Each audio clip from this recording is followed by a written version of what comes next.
প্রিয় দর্শক, গোপুর হেসেলে আপনাদের সকলকে স্বাগত। এই যে দেখছেন একদম নরম কলা। কলা কিন্তু আমাদের বাড়িতে এরকম নরম হয়ে গেলে আর কেউ খেতে চায় না। এই ধরনের নরম কলা বাড়ির কেউই সেরকম খুব একটা খেতে চায় না। তো আজকের এই নরম কলা দিয়ে একটা রেসিপি বানাবো। কলাগুলোকে আমি আগে হাত দিয়ে ভালো করে মথে নেব। এই যে মোটার দিকগুলো এইগুলো একটু ফেলে দেব, এইগুলো একটু ফেলে দেব। হাত দিয়ে আগে ভালো করে কলাটাকে পুরো মাখিয়ে নেব।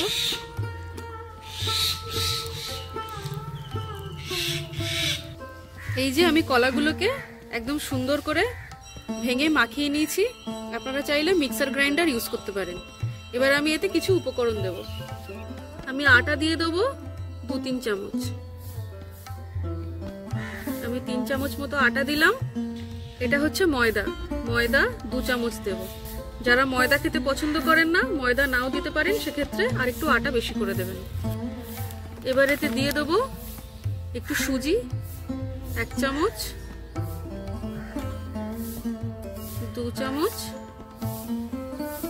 3 চামচ মতো দিলাম। 3-3.5 চামচ সুজি দিলাম। দিয়ে দিচ্ছি একটু মৌরি, স্বাদ অনুযায়ী নুন দিয়ে দেব। আমি চিনি বেশি দেব না, কারণ কলা অনেকটা দিয়েছি আর পাকা কলা কিন্তু প্রচন্ড মিষ্টি হয়।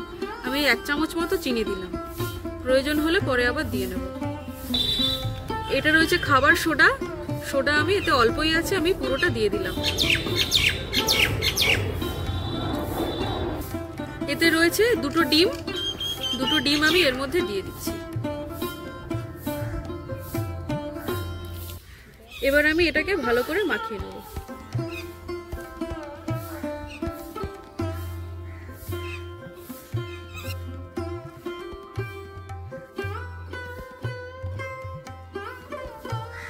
অল্প জল দিয়ে দেবো।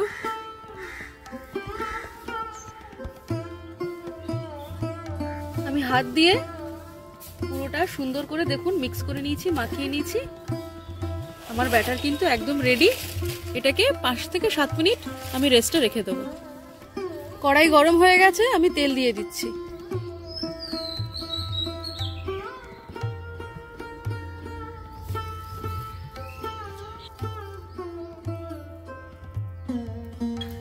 তেল গরম হয়ে গেছে। এবার আমি এই যে ব্যাটারটা এটা চামচ দিয়ে কাটিয়ে তেলের মধ্যে ফেলে দেবো।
এই যে দেখুন সুন্দর লাল লাল করে ভাজা হয়ে গেছে।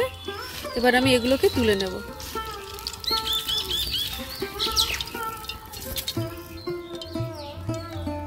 এই যে দেখুন কত সুন্দর ভাজা হয়েছে। এই যে এগুলোকে এবার তুলে নেব।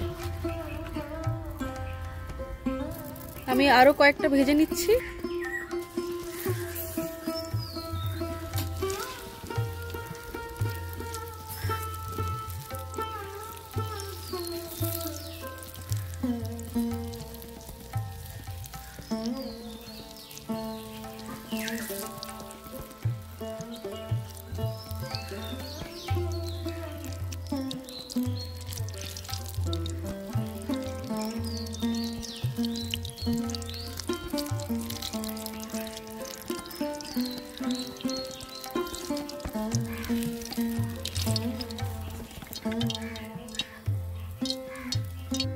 এই যে আরো 3টে ভাজা হয়ে গেছে।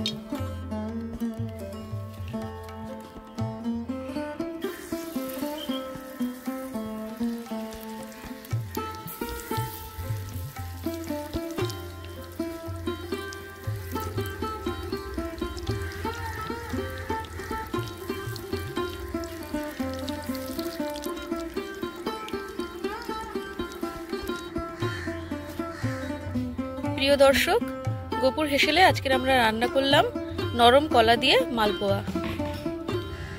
দেখতেই পাচ্ছেন কতটা সুন্দর হয়েছে।